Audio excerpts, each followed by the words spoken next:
but I will explain to you what does it mean. So, what is this football team trying to say? Well, if you build it correctly, everybody will use it. So, are we doing that? Well, we'll discuss that as we go along. How many of you have been to Brisbane or Australia, at least virtually? You can't say no because you watch cricket. So when the cricket match is in Gabba, you see all the Sri Lankans in Gabba waving the Sri Lankan flag. So you can't say you didn't go to Brisbane. You've been to Brisbane at least through cable. Okay. This is the Brisbane look like from the sky. It's a pretty nice picture, but VR belongs to somewhere there. That complex is one of the city university, right? There's a bit of a marketing here to say where we're coming from. This is the facilities we have. We have a very good research facilities. So this is the university look like.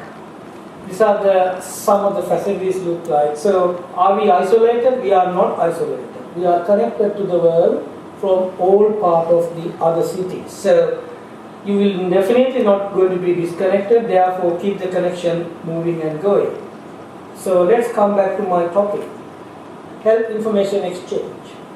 Health information exchange is not new. It is going through for last several centuries. Just imagine you go to your local doctor or Veda Mahatya, what you do, what the doctor or Veda Mahatya asking from you. That is where you have to start with. He or she will be asking first, what did you eat the day before, at the time you are asking the question, your age, probably you had any other tummy bug, etc., etc., etc. Those are the health information exchange. Still happening. It's happening in a different dimension now. What is the dimension now is happening? Some countries are fully electronic, some countries are semi-electronic, some countries are no electronic. So what is that health information exchange trying to do? It is going to transition the healthcare data electronically. That is where the health information exchange become a hot topic in North America, in some European countries.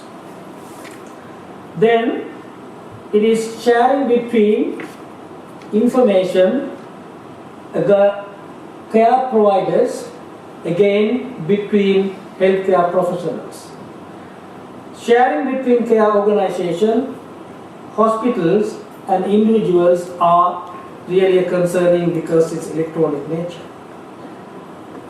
In US and North America, they have come up with a policy.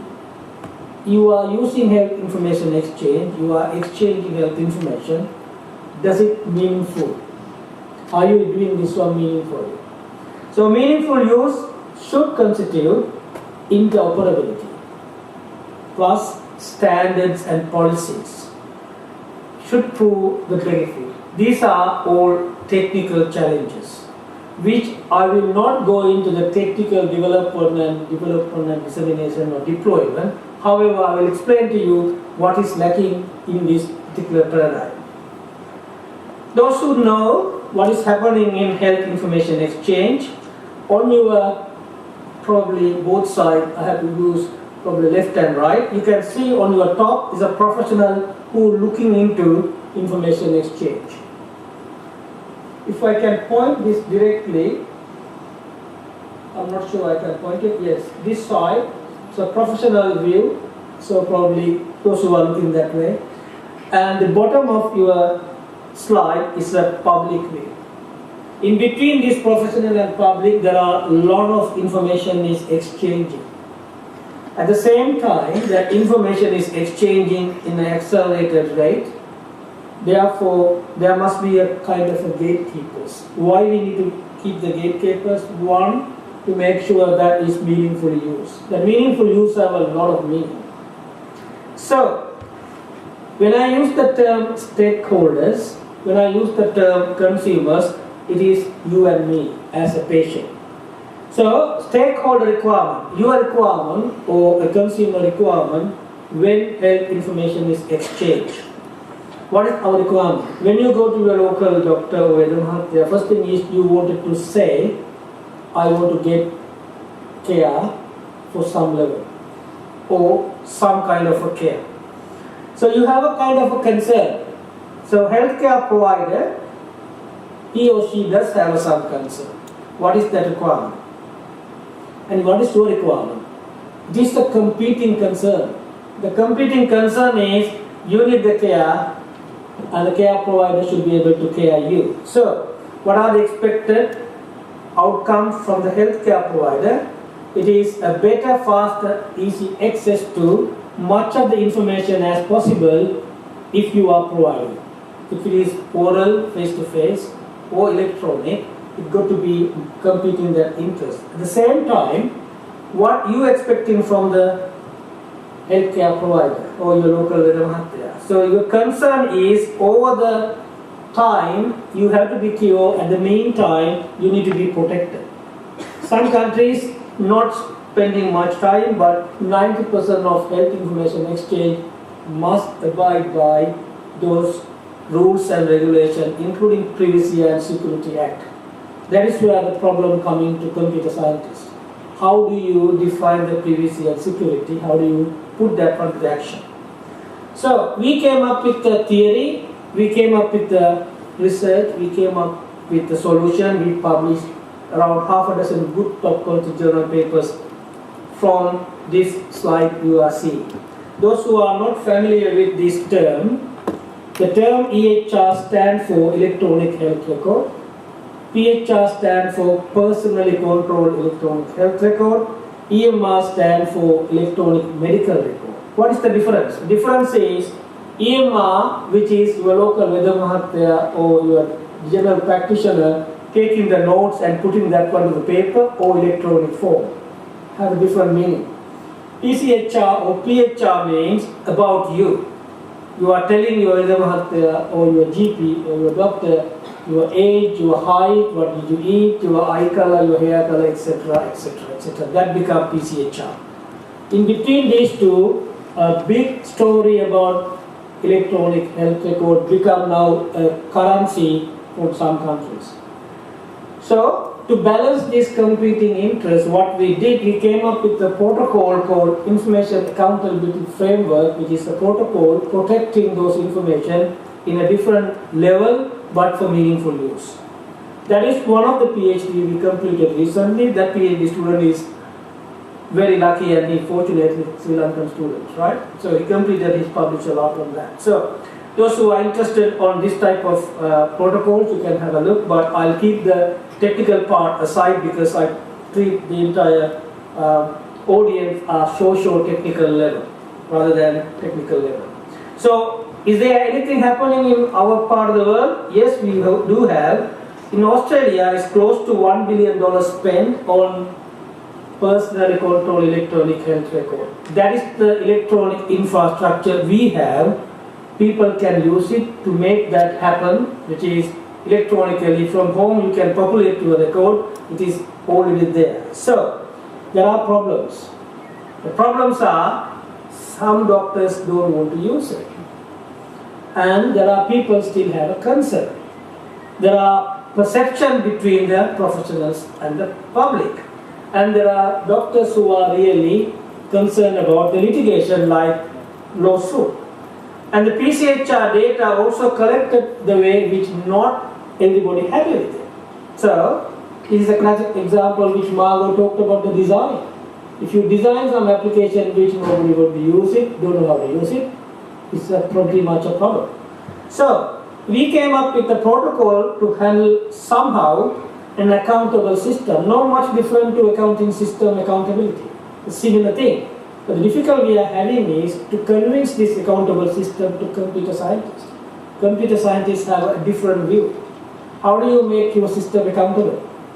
How do you make your system answer your entire questions if you are protected in a way which you are not liable but the users are liable? User can be your professionals or the public. So, you can walk you through from top to down, which is we came up with this accountable e-health system or accountable system for electronic health record. This is the second PhD continuing in my supervision, which may probably finish by end of next year. So as you can see, very quickly walking you through from the top, non-restrictive, which is appropriate use, the trust and the adoption. By the way, how do we build the trust between our system and our application between our users? That is the challenge. At the meantime, if you are going to make the people who are using the data and collecting information accountable, somehow, then you can establish the trust of the system. Right? It's not a rocket science. It can be done electronically, but you must convince the people who are using, understand what is the trust means. How do you trust the other party? The same way you should trust the system.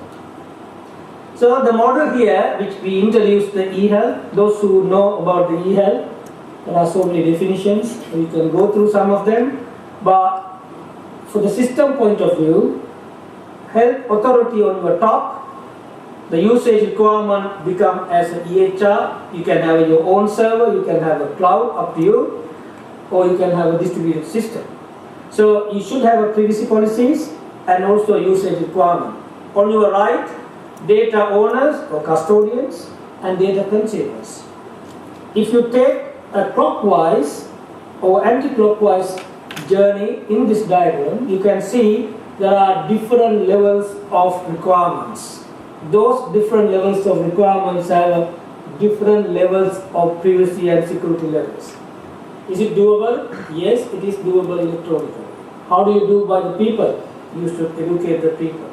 You should tell the people this exists, this is how it's going to work. We are still talking theoretical framework. It is not tested, it is not under the public scrutiny. We are working in the laboratory condition. But it's worked fine for us. We should take this message back to the public. That is the challenge we are facing. So, you get introduction for a new term called e-health system. Those who are working in public and private partnership in software development, those who are developing the software for health scenario or health application or health information technology, you will understand how difficult to define the e-health term. There are so many definitions. However, our definition is rather different.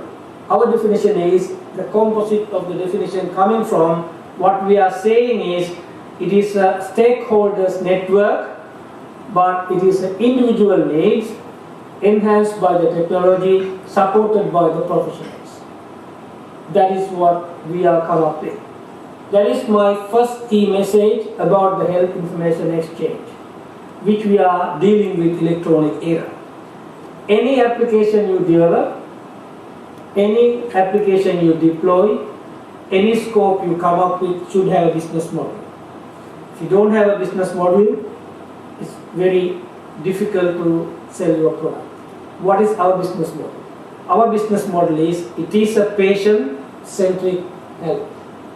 It is a partnership between your healthcare provider or your care provider and yourself. And it is an information management scenario. The traditional information scientists or information system gurus, they are disputing this type of model because modern information systems are changing. It is enhanced by ICT. Therefore, our proposal is health information system should have a different type of business model. Why? One example is this conceptual model. This conceptual model you can see very clearly starting from community health record bank if you are talking about similar to the banking system. As you can see, each of these layers have a different meaning: data quality, transformation, streaming, and the batch. Similarly, you can see on the right side a delivery mechanism and the individual clinic inside across the continuum of care. So you can see the pyramid of people, how they are going to get through the entire protocol if your entire medical system going to be electronic. But again, this is hypothetical case. If this model is going to be working as a conceptual model, we are introducing you a new term called eHealth. eHealth stands for eHealth as a service, which is the architecture is a messy slide as you can see, but I'm not sure you can read it. I don't want you to read it, but I'll read for you. On your right, or probably left, depending on which side you are, care product processes, e-health services, applications, and the data. We are dealing with the data here, a massive of data. Does it a capacity, or does it a quality, or does it a quantity? We will come back to that later. So probably I have to skip the second slide. The second slide is service-oriented architecture. The service-oriented architecture is the architecture where you develop this at the maturity level. Similarly, you can get the service maturity architecture through the e-health as a service, which again, a messy slide. I will ask you comfortable to skip it, but those who are interested on application development, you are more than welcome to have this slide. Will be available in the USSC website. Okay, e-has definition. You don't have to read all of them. Read on the last line. E-has as a provides holistic framework for the consumption of technology in the healthcare domain. If you are in the electronic health application, you are not necessarily consuming healthcare provider decision, you are consuming the technology as well. That is how we see it. Okay? So, that is the second message. Now coming to the challenge. How many of you are here doing a research, developing the information system? Forget about the health. Information system. 1, 2, see, a lot. Okay. You can imagine now the difference between health information system and information system. Right? Health information system is more complex than what we think. The reason because it is repositioning the directives of complexity. If it's where big data gurus will take up this one large. It is the information complexity rather than capacity or amount of data. Does it qualify for big data? Those who are working